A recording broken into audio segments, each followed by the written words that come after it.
ஆயுதழுத்த நீட்சிக்கு உங்கள் அனைவரும் அன்போடு வரவேற்கிற நண்பர்களே. கேரளாவில் மதுவிலக்கு தமிழகத்தில் எப்போது என்ற கேள்விதான் ஆயுதழுத்த நீட்சியில் விவாதிக்கிறோம்.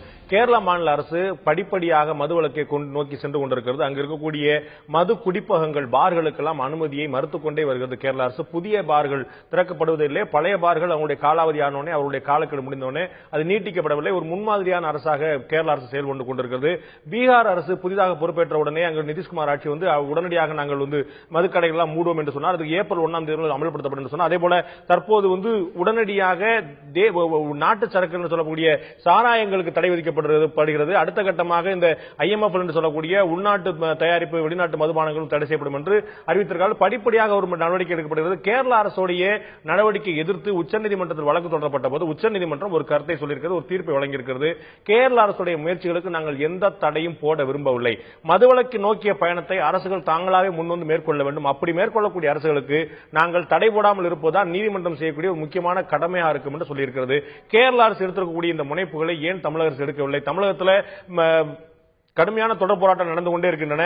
காந்திவாதி சசி பெருமாள் உள்ளிட்டவர்கள் உயிரிழந்த பிறகும் கூட ஏன் இதுல ஒரு தீர்மானமான முடிவை அதிமுக அரசு எடுக்க தயங்குகிறது என்ற கேள்வி எழுகிறது. இதை பற்றி தான் இன்றைய ஆயுதழுத்த நீட்சியில் விவாதிக்கிறோம். நிகழ்ச்சியில் இந்த நம்முடைய அதிமுகவுடைய தோழமை ஏற்கக்கூடிய தமிழ் மாநில முஸ்லீம் தலைவர் திரு ஷேக் தாவூத் நம்முடைய இருந்திருக்கார். உங்களை நிகழ்ச்சிக்கு வரவேற்கிறேன். அதே போல மார்க்சிஸ்ட் கம்யூனிஸ்ட் கட்சியுடைய திரு அருணன் நம்முடைய நிகழ்ச்சியில் தொடர்கிறார். உங்களை நிகழ்ச்சிக்கு வரவேற்கிறேன். நான் திரு அருணன் கேட்க விரும்புகிற கேள்வி, இந்த நிலைப்பாடு என்பது அதிமுக அரசு புதிதாக எடுத்துக் கொண்டிருக்கக்கூடிய விஷயம் அல்ல. 4.5 ஆண்டுகளாக தன்னுடைய நிலைப்பாடு தொடர்ந்து இருக்கிறது.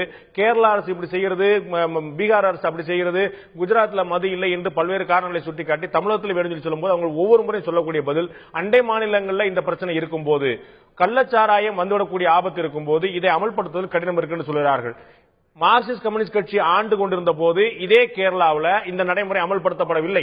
தற்போது காங்கிரஸ் அரசு வந்த பிறகுதான் இந்த நடைமுறை செயல்படுத்தப்படுகிறது. சோ ஆட்சிக்கு ஆட்சி, அரசுக்கு அரசு, மாநிலத்துக்கு மாநிலம் மாறுபடக்கூடிய பிரச்சனையா இது? அதாவது மார்க்சிஸ்ட் கட்சியை பொறுத்தவரையில இன்றைக்கு கேரளாவில் எதிர்கட்சியாக இருந்தாலும் ஆளுங்கட்சி செய்கிற சகலத்தையும் எதிர்க்கிற கட்சி அல்ல என்பதை பார்க்கணும். காங்கிரஸ் அரசு என்ற போதிலும் அவங்க ஒரு துவக்கத்தை இந்த மாதிரியான மதுவுக்கு கட்டுப்பாடுகளை விதிக்கிற சில ஏற்பாடுகளை அவர்கள் செய்த பொழுது அதை மார்க்சிஸ்ட் கட்சி வரவேற்றது என்பதை நான் நினைவுபடுத்த விரும்புகிறேன். இன்றைக்கு உச்ச நீதிமன்றம் அதை ஏற்றுக்கொண்டிருக்கிறது. இந்த தீர்ப்பையும் நாங்கள் வரவேற்கிறோம். அதாவது ஒரு காலம் என்பது கனிய வேண்டியிருக்கிறது. மார்க்சிஸ்ட் கட்சியை பொறுத்தவரை பூரண மதுவிலக்கு என்பது ஒரு நாகரிக சமுதாயத்தின் ஒரு அடையாளம் என்று நான் நினைக்கிறேன். அதை நோக்கி நடைபோட வேண்டியது மிகவும் அவசியம். எங்க கட்சிக்குள்ள இந்த மாதிரி மதுவுக்கு அடிமையானவர்களை கட்சி உறுப்பினராக கூட வைத்துக் கொள்வதில்லை. அவர் குடிக்கலாம், அவ்வப்பொழுது ஏதேனும் அப்படி இருக்கலாம் பழக்கம், ஆனா அதுக்கு அடிமையாகி விடக்கூடாது. அப்படி அடிமையானால் அவர் கட்சி உறுப்பினராக கூட நீடிக்க முடியாது. இப்படி எந்த கட்சியில் இருக்கு?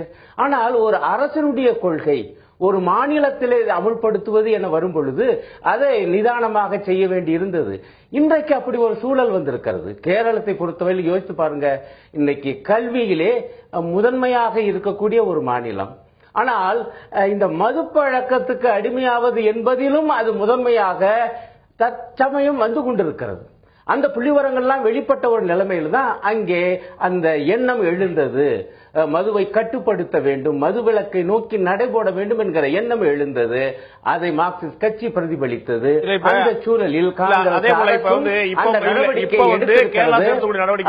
வரவேற்கிறோம். 5 நட்சத்திர விடுதிகள்ல மதுபானங்கள் இருக்கலாம், மற்ற இடங்கள்ல இருக்க முடியாது, மற்ற விடுதிகள் அனுமதிக்க முடியாதுன்னு சொல்றாங்க. அப்ப 5 நட்சத்திர விடுதிகள்ல மட்டும் மதுபானங்கள் இருக்கலாம், விற்பனை செய்யலாம், பொது இடங்களில் குடிக்கலாம் 5 நட்சத்திர விடுதிகளுக்குள்ள அப்படின்னு சொல்லி வரும்போது பணக்காரர்கள் குடிக்கலாம், ஏழைகள் குடிக்கக்கூடாது அப்படிங்கிற மாதிரி இல்லையா? இது ஒரு மற்ற விடுதிகளுக்குமான வாய்ப்பு, மற்ற தொழில் நிறுவனங்களுக்கான வாய்ப்பை பறிக்கக்கூடிய விஷயம் தான். மதுவிலக்கு என்பது கொள்கையானால் ஒட்டுமொத்தமா எல்லாருக்குமானதெல்லாம் இருக்கணும். அதாவதுங்க, இந்த போதை என்பது ஏழைகளுக்கு இல்லாமல் இருப்பது நல்லது. இந்த மது போதை என்பது பணக்காரர்களுக்கு இருந்தால் அது அவர்களுக்கும் கூடாது என்பதுதான் என்னுடைய கருத்து. ஆனால் அவர்களாலாவது சமாளிக்க முடியும். 2 வகையிலே சமாளிக்க முடியும். ஒன்று, அவர்களுக்கு பணம் இருக்கிறது. இரண்டாவது, உடல்நலத்துக்கு கேடு வரும் பொழுது அதை பேண அது நல்ல வைத்தியம் செய்து கொள்ள அவர்களுக்கு வாய்ப்பு இருக்கிறது. இந்த இரண்டும் இல்லாத ஏழைகள், ஆகவே இங்க ஒரு வித்தியாசம் படுத்த வேண்டியிருக்கிறது. உச்ச நீதிமன்றம் கூட இதை சுட்டி காண்பித்திருக்கிறது. இந்த மாதிரி 5 நட்சத்திர ஹோட்டல்களில் தான் இது என்பது நிச்சயமாக ஒரு பாகுபாடு பாகுபாடு அல்ல. ஆகவே இது தொடரட்டும் என்று அவர்கள் சொல்லி இருக்கிறார்கள். ஆகவே இங்க போயிட்டு நீங்க வர்க்க பிரச்சனை இதுல எழுப்ப வேண்டியதில்லை. எதுல எழுப்பணுமோ அதுல எல்லாம் நம்ம எழுப்பாம இந்த குடிக்கு அடிமையாவதில் வர்க்க பிரச்சனை வரணும். ஏழைகளாவது இதற்கு அடிமையாக இருக்கட்டுமே நண்பரே. நிச்சயமாக யாருமே அடிமையா இருக்க வேண்டாங்கிறதா பார்வை. உங்களுடைய இன்னொரு தோழமை இயக்கமா இருக்கக்கூடிய இந்திய கம்யூனிஸ்ட் கட்சியுடைய மூத்த தலைவர் திரு தாப்பாண்டியன் ஒருக்க நம்முடைய நேர்காணல சொன்னார், இது தனி மனிதர்கள் திருந்தி எடுக்க வேண்டிய ஒரு முடிவு. இது அரசாங்கங்கள் எந்த விதமான கட்டுப்பாடையும் கொண்டு வர முடியாது.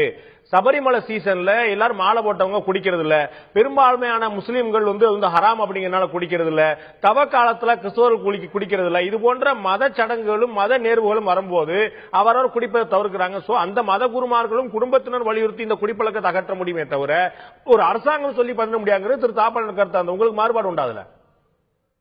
இல்ல, நான் என்ன சொல்ல விரும்புறேன், அடிப்படையில் அவர் சொன்னது சரிதான். ஒரு தனி மனிதன் திருந்த வேண்டும். அவன் தான் குடிக்கிறான்.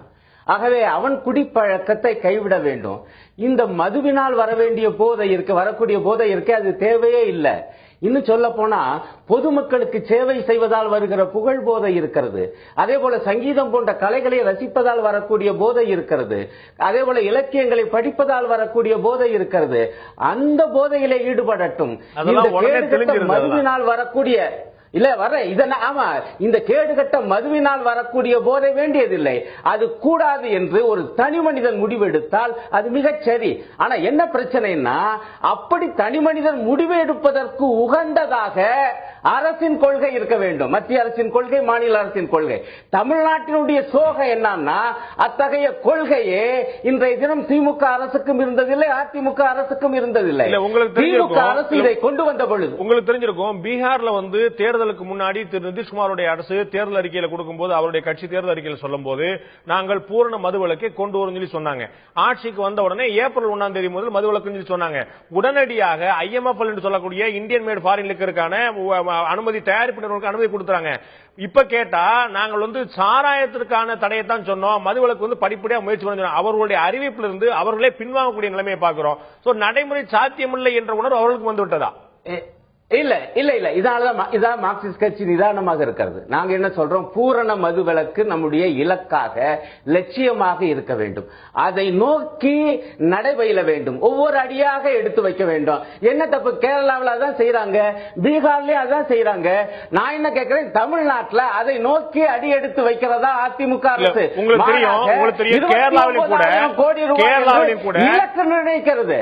உங்களுக்கு தெரியும், கேரளாவில் கூட மது குடிப்பகங்களுக்கான உரிமை ரத்து செய்யப்பட்டுக் கொண்டிருக்கிறது, நீட்டிக்கப்படவில்லை தவிர மது கடைகள் இருந்து கொண்டுதான் இருக்கின்றன. மது குடிச்சிட்டு வீட்டுக்கு போ, இல்லாட்டி மது வீட்டுல போய் குடிச்சு சொல்றாங்களே தவிர பார்ல குடிக்கிறதா தடை செய்யப்பட்டிருக்க தவிர மது கடைகள் மூடப்படல, மது குடிப்பகங்கள் தான் மூடப்பட்டுக் கொண்டிருக்கிறது. இல்ல நண்பரே, ஆனா துவக்கமா இல்லையா? குறைந்தபட்சம் பார்களுக்கு தடை என்பது ஒரு துவக்கமா இல்லையா?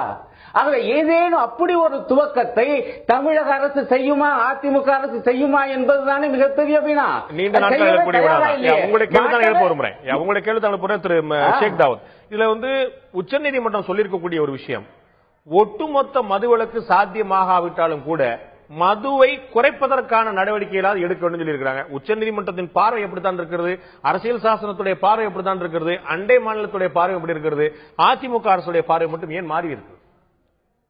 மாண்புமிகு தமிழக முதல்வரை பொறுத்தவரை ஒரு முறை அதை நிறுத்தி இருக்கிறாரு, நிறுத்தாம இல்ல, திரும்ப அது வந்திருக்கு. கடந்த முறையில் தமிழக முதலமைச்சரா எம்ஜிஆர் இருந்தபோது செஞ்சாங்க, கருணாநிதி இருந்தபோது செஞ்சாங்க, ஜெயலலிதா இருந்தபோது செஞ்சாங்க. எல்லாருமே ஒரு முறை முயற்சி பண்ணி மாற்றி மாற்றி படுத்திருக்காங்க. அப்ப அந்த பரிசீலனை என்பது பிரச்சனைக்குரியதாக இருந்திருக்க வேண்டும் என்பதுதான் என்னுடைய கருத்து. அதனாலதான் அவங்க அதை மறுபரிசீலனை செய்து அதை நடைமுறைப்படுத்தியிருக்காங்க. இருந்தாலும் திரு அருணன் அவர்கள் சொன்னது போல மற்றும் பலர் சொன்னது போல ஒரேடியா இன்னைக்கு 6853 கடைகளையும் மூடிருங்கன்னு யாருமே சொல்லல. அதுக்கான முதல் படியில நீங்க எடுத்துக்கலாம். குறைஞ்சபட்சம் கேரளா மாதிரி மது குடிப்பகங்களை நிறுத்துங்க, புதிய கடையில கொண்டு வராம இருங்க, இலக்குகளை நிர்ணயிக்காம இருங்க, இது போன்ற நடவடிக்கை செய்யலாம்ல. இல்ல, இப்ப மாண்புமிகு தமிழக முதல்வர் புரட்சித் தலைவர் அம்மா அவர்களை பொறுத்தவரை லாட்டரி சீட்டை ஒழித்தது அவங்கதான். அதனால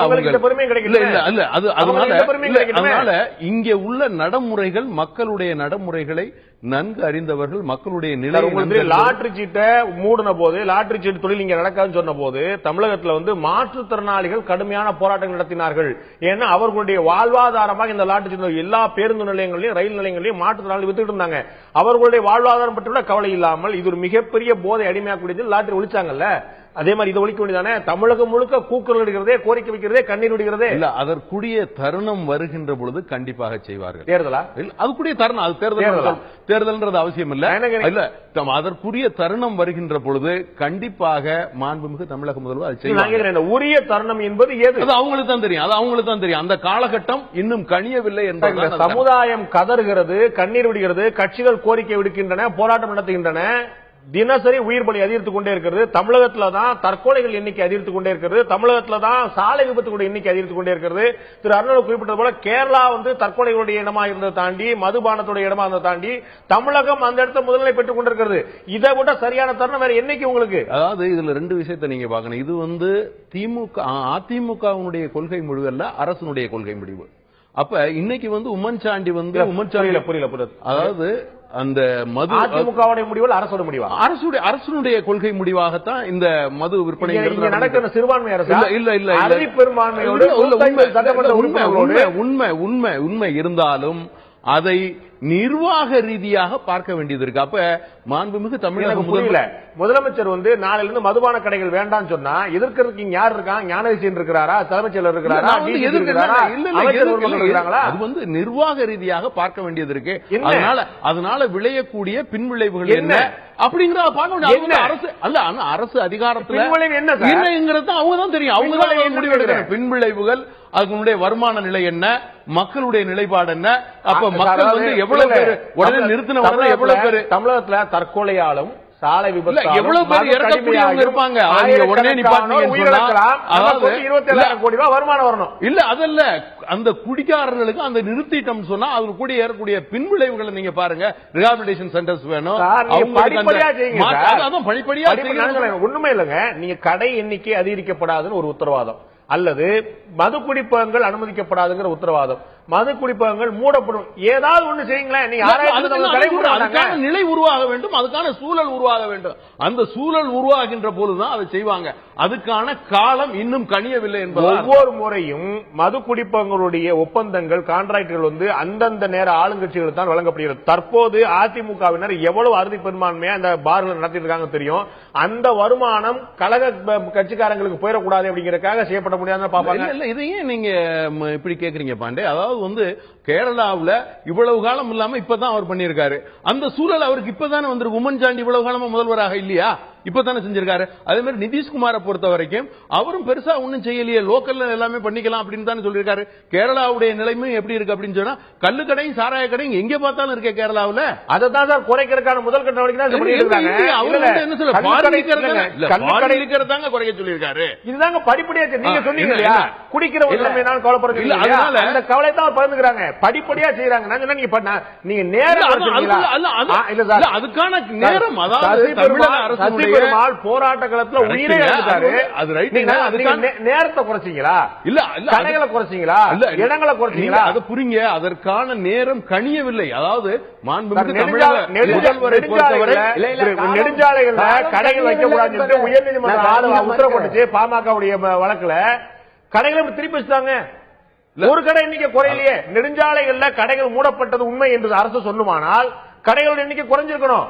கிட்டத்தட்ட 600 கடைகள் மூடியதாக சொல்லிவிட்டு கடைகளுடைய வாசல திருப்பி வச்சுட்டாங்க. இது நெடுஞ்சாலை பக்கம் கிடையாதுங்க, ஊர் பக்கம் சொல்லிவிட்டாங்க. அதாவது ஒரு விஷயத்துல தெளிவாருங்க, நம்ம அரசு குற்றம் சாட்டுறதுல பிரியா இருக்கிறாங்க. பாராட்டுறேன், பாராட்டுவோம். இல்ல அதுக்கான காலம் கனியின். இப்ப நமக்கு தெரிகின்ற விஷயம் முதல்வருக்கு தெரியாம இருக்குமா? கண்டிப்பாக தெரிஞ்சிருக்க. நம்ம பேசுகின்ற விஷயம், நமக்கு தெரிகின்ற விஷயம், மக்களால் எழுப்பப்படுற கோரிக்கைகள் முதல்வருக்கு தெரியாம இருக்க முடியுமா? தமிழக முதல்வருக்கு அது தெரியும், தெரியாம இருக்காது. அதுக்கான காலம் இன்னும் கனியவில்லை. காலம் கனிகின்ற பொழுது கண்டிப்பாக செய்வார்கள். அதுல எந்த மாற்று கருத்தும் இல்லை. சொல்லுங்க நண்பர் பாண்டே, சொல்லுங்க. அதாவது காலம் கனியவில்லை என்று நண்பர் சொல்றாரு. தயவு செஞ்சு அவரும் பார்த்திருப்பார் நினைக்கிறேன்.